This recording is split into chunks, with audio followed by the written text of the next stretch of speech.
Imagine if your favorite sci-fi TV show suddenly turned into a real-life adventure. That's exactly what happened after the 1999 movie Galaxy Quest. For those who missed out, Galaxy Quest was a hilarious sci-fi comedy that parodied popular space adventures like Star Trek. But what happened to the cast and crew of the NSC Protector spacecraft once the credits rolled? Are you ready to explore the story that continues after the movie ends? In this episode, we will look into the exciting and sometimes surprising journeys that our favorite characters experience and the challenges they encounter in the real universe. It's time to grab your spacesuit and strap in for an intergalactic ride as we uncover the post-movie adventures of the Galaxy Quest crew. Before we go into our explanation, we have a very small request. If you like our content, please support us by subscribing to our channel. This is a small click for you, but for us, it means a lot. Thank you. Let's begin.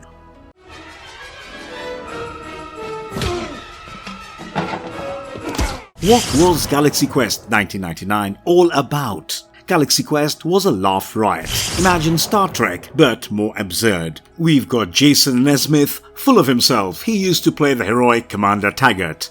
Gwen DeMarco's in the mix too. She was the Galaxy's hotline, Lieutenant Madison. And there is Alexander Dane, the big theatre guy, got stuck playing an alien Dr. Lazarus. Further, we have Fred Kwan and Tommy Webber, TechWiz and Kiddo Pilot of the crew. Fast forward years later, the show is dead and everyone is unhappy with how their life has turned out except for Jason. He's really enjoying the attention and admiration from his fans. At a fan convention, Jason bumps into the Thermians, who are actual aliens. He thinks they are just hardcore fans dressed as space crew. Wrong. They zap him into a real spaceship, like the actual NSEA Protector from their show. Jason is clueless and thinks it's all a big act. He acts as the hero and fights against a villain named Saris, who wants a powerful device called the Omega-13, which is a weapon from their old TV show. Jason, believing it all to be just an act, manages to defeat Saris temporarily. Now, when Jason returns to Earth, he tells everyone that his adventure is real, but no one believes him. But just then, the whole crew gets beamed up. They find out the Thermians think their TV show was real life. I mean, this is fandom to another level. However, Thermians aren't stupid enough to believe this. They simply don't have the concept of fiction. The TV heroes get thrown into this wild space battle. They are dodging real lasers, fighting real bad guys. They even have to land on this crazy alien planet for ship repairs. It's nuts. Saris takes over their ship and Jason then admits they are just actors. Saris, who thinks he has won, activates the ship's self-destruct. However, the crew bravely, with assistance from their dedicated fans on Earth, manage to stop the self-destruct countdown. They confront Saris one last time and Jason whips out the Omega-13. What does it do? Rewinds time, baby. Now this is quite a plot twist. It gives them a do-over to save the day. They crash land right in the middle of a fan convention. Saris pops up again. However, Jason's got this. He blasts him away in no time, and the crew's heroics led to a new Galaxy Quest TV series. They are back in action, bigger than ever. It's a wild ride from washed-up stars to actual space heroes.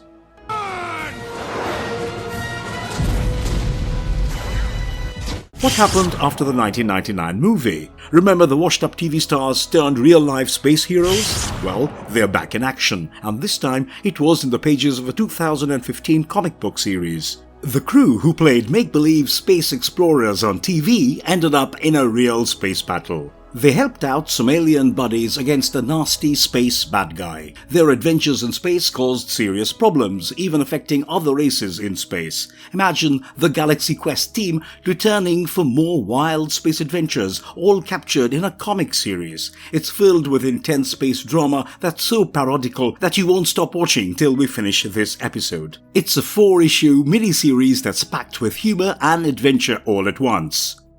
Drive. An unfortunate planet. Once upon a time in a galaxy that was far, far away, there was a planet called Drive, which had been stuck in the middle of a never-ending civil war. On one side, there were the technocrats, the brainiacs of the Dryathan species. They have been in control of Dryth for many generations now. The technocrats were definitely the big dogs in this battle. However, on the other side, you get the rebel Dryathans. These guys were tough as nails, and they had taken over a good chunk of the desert planet. The rebels were fighting against the Technocrats' army made up of drone soldiers. The Technocrats still held this one city called Canway with an iron fist. Canway wasn't just any city, it was the holy land for all the Drythons. If you mess with the city of Canway, then you've got yourself a real problem. The Technocrats had this fancy weapon called the Ikara beam. It was a complete game changer that made it nearly impossible for the rebels to break through.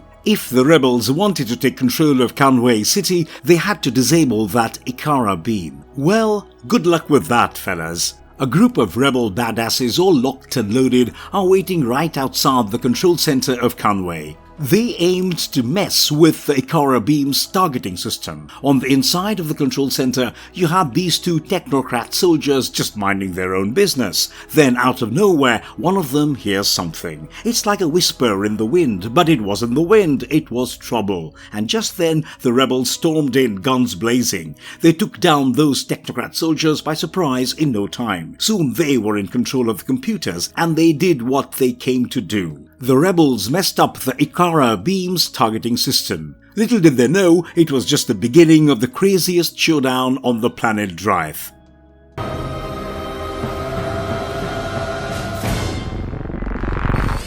Omega-13 isn't what you think. This wasn't going to be simple for the Drythan rebels. There is something that is foiling their plan, something they do not know yet. Just 13 ticks of the clock before all this chaos happened on Dryth. There's a whole different drama happening aboard the NSEA Protector, a massive cruiser spacecraft that's zipping through space. We see an evil entity decide it's time to cause a ruckus on board. Amid this trouble, poor Gwen takes a hit and gets killed. Commander Jason has no time to waste. He's got to make a split-second decision, and he doesn't hesitate. He presses the button on the mysterious device, the Omega-13. Suddenly there is a bright flash of light and we are back on Dryth, right where the rebels are preparing to attack the control center. Now, isn't that confusing? It's time travel, baby. Inside that control center, it's like deja vu situation. The soldiers there got a strange feeling, like they've been through this very moment earlier. But this time, they are not caught off guard. They are ready for the rebels. They are taking cover, locking and loading. As soon as the rebels enter, they are met with a blast of lasers from the soldiers. It isn't just any laser. This laser, once touched someone, becomes the guaranteed target of the Ikara beam. The beam completely destroys one unlucky rebel. The others don't waste a second and fall back. They realize that this wasn't their day. Who would have thought that Omega-13 would mess with time and turn the tide of battle?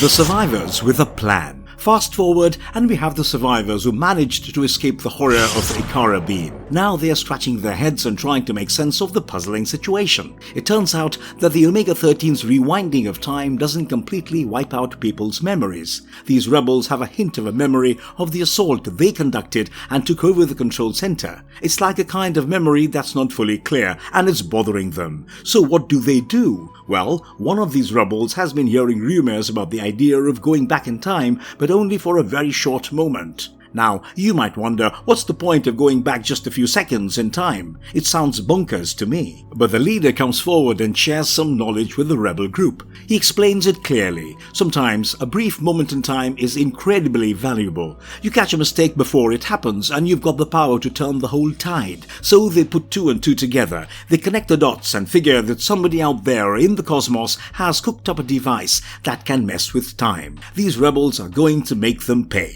These rebels aren't gonna sit around twiddling their thumbs. They're on a mission to track down whoever's behind this time-traveling tech and make them pay. Welcome to Earth Lizard people. Jump ahead a few years and we are back on Earth. There's Brandon having a chat with one of those Thermians, Adnar. He is using some alien gadget called Vox for communication. Suddenly there's a knock at the door and Brandon opens it and finds himself, yes, himself, standing right there outside the door. It's somehow Brandon's own duplicate self. It doesn't take too long for this Drythan shapeshifter to transform into his true alien form. But why would a Drythan visit Earth? He seems to be interested in Brandon's interstellar Vox device. The alien is convinced about something, and there is a sense of resolve on his face after seeing the communication device. This alien guy wants Brandon to tag along, and he's not taking no for an answer. But Brandon is not too keen on being kidnapped. That's when Adnar, the friendly Thermian, swoops in like a hero and teleports Brandon to another spot in the blink of an eye. The Drythan might have missed his chance to nab him, but he's not giving up. There's something they're hunting for on this planet, and they are not leaving without it.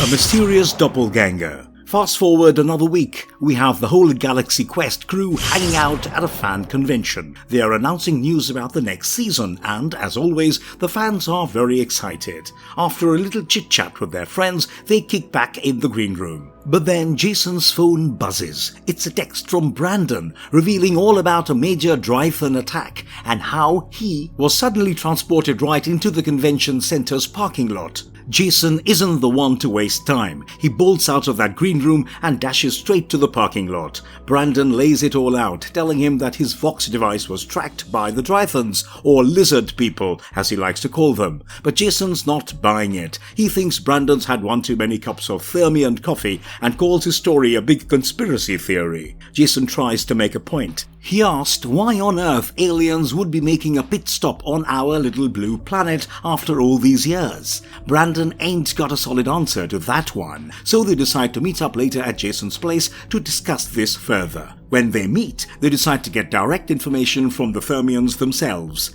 They use the Vox device to talk to the Thermians, who reveal surprising news. The Drythan don't have any evil intentions here on Earth. But just as things seem to be settling down, there's a knock at the door. Jason thinks it's his pizza delivery. He flings it open, only to come face to face with his own double. This doppelganger isn't here for a slice of pepperoni. He's got a weapon and a grin that means trouble. Confronting the commander. The crew finds Jason knocked out and he's got no clue what hit him. Just then, a whole crew of duplicates shows up on the scene. Before anyone can react, one of them changes into a Drythan and starts explaining everything. This guy, who goes by the name Dak, is the second in command of these Drythan rebels, and he's here on a serious mission. He starts explaining about Dryth, how it had been caught up in a never-ending war for generations, and they believe Jason is the one who caused the problems. However, even the man himself has no clue about these allegations. Dak doesn't stop there. He goes on to reveal that Dryth used to be a deserted, lonely world. But Drythans survived due to their shape-shifting ability. It allowed them to adapt to the planet's harsh environment. This power was first used for hunting. However, later it was used for many purposes: entertainment, spying, and even as a tool for assassins. Their skills became very valuable across galaxies and attracted a lot of wealth and trade to the Drythan economy. Will Jason and his crew end the civil war? All this wealth and trade change the lives of those Drythans. When there is a lot of wealth involved, conflicts start to arise quickly, leading to a full-blown war. For the longest time, both sides of this Drythan civil war were neck and neck, fighting it out like there was no tomorrow. But then, things took a turn with the creation of the Ikara beam. This weapon was placed up there in Dryth's orbit, right above the city of Kanwei. It was a cold-blooded killer with the precision of a laser-guided missile. The technocracy used it to eliminate anyone who dared cross their path. Dak lays it all out, how they were close to pulling off their mission and taking control of the Ikara beam. Right then, time was reversed and they're back to the beginning. He reveals information about the Omega-13 and the rumors about its extraordinary powers. It took them years, but they finally connected the dots. They linked the Thermians to Jason and arrived on Earth. Now Dak's got a proposition for the crew. He wants the entire group to go to Dryth and help stop the ongoing war there. Why? Because according to him, it's their mess to clean up. And if they turn him down, Dak and his crew are ready to morph into Jason and the gang, and they are planning to tarnish their names, commit crimes, and tear down their image. Warping to Dryth. Jason's doing his best to talk some sense into Dak. He tells Dak that they've got commitments right here on Earth and can't just leave. But Dak has a secret plan. He suggests his Drythan crew replace them on Earth and no one would notice the difference. Soon Jason and Dak choose to resolve their conflict through a fight. However, Dak has a physical advantage and easily defeats Jason. It seems the decision has been made and the humans are going to Dryth. But there's a pit stop on the way. The Drythan spacecraft was damaged when it entered Earth's atmosphere. It needs some serious maintenance. The Thermians are known for their excellent technical skills and are the best choice for handling the repairs. Fast forward to Stardock 2, New Thermia. Jason's greeted by Mathazar, the head of the Thermians. He unveils a shiny, brand new spacecraft, the Protector 3. It's a marvel of engineering based on the latest season of Galaxy Quest. With the new ship ready, the crew blasts off into the unknown, warping their way towards Dryeth.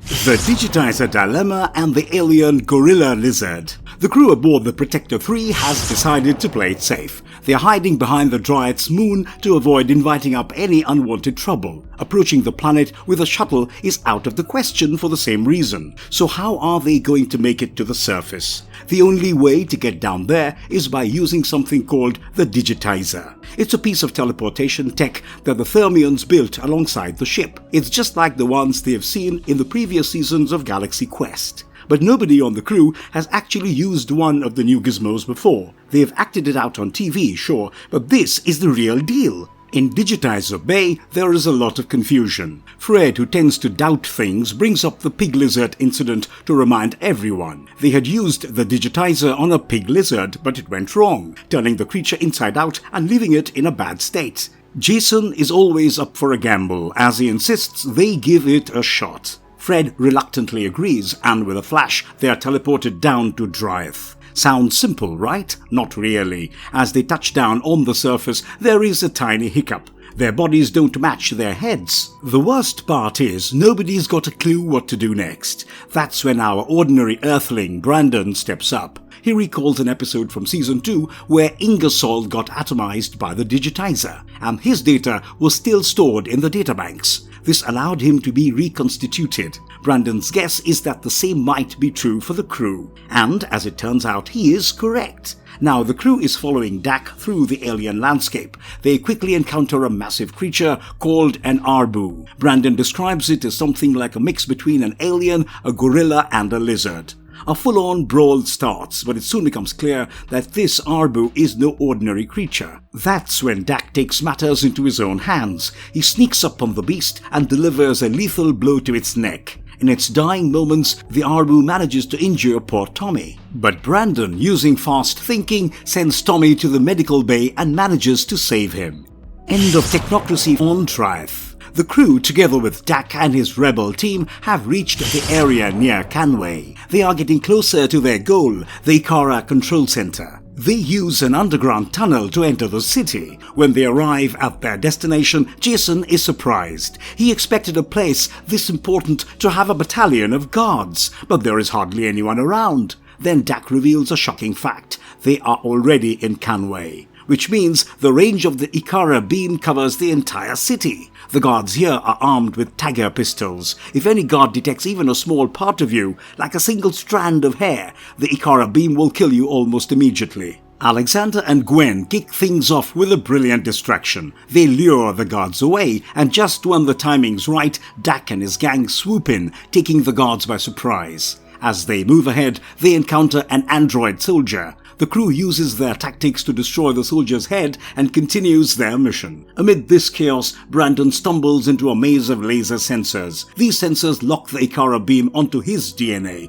No matter where he hides, that beam's got him in its sights. The moment arrives, and the beam fires, leaving Brandon in excruciating pain. But to everyone's shock, Brandon's completely unharmed. Turns out the Ikara beam only works on Drythans. The rebels wasted no time disabling the Ikara beam, and just like that, the mission's a success. The crew gets teleported back to the NSC Protector 3. But hold, because 18 months later there is a knock at Jason's door. Can you guess who's there? Two armed men addressing him as Commander Taggart of the NSC Protector 3. They're none other than the technocrat Drythans, and they've got an offer. With the Ikara beam out of commission, Dryeth's in complete chaos. The technocracy faction is looking to abandon the planet and find a new home, but they are not looking to settle on Earth. Well, thank God for that. They want Jason and his trusty spacecraft to help them find a new planet to call home. This unexpected visit surprises everyone and raises more questions than it answers. I'm pretty sure you guys are looking forward to more updates from the creators in the future.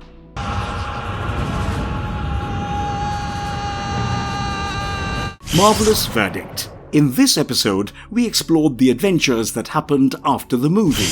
This mini-series was one hell of a ride. They went from battling powerful aliens to toppling a technocratic government. Characters like Jason, Brandon and Gwen have transformed in unexpected ways, maybe because of all the challenges they faced in the real world. This adventure was a good reminder of why we fell in love with Galaxy Quest in the first place. Galaxy Quest teaches us that humor, teamwork and courage can solve problems, even in the most unusual situations. If you want more space adventures, watch out for new updates on your favorite channel, The Marvelous Videos.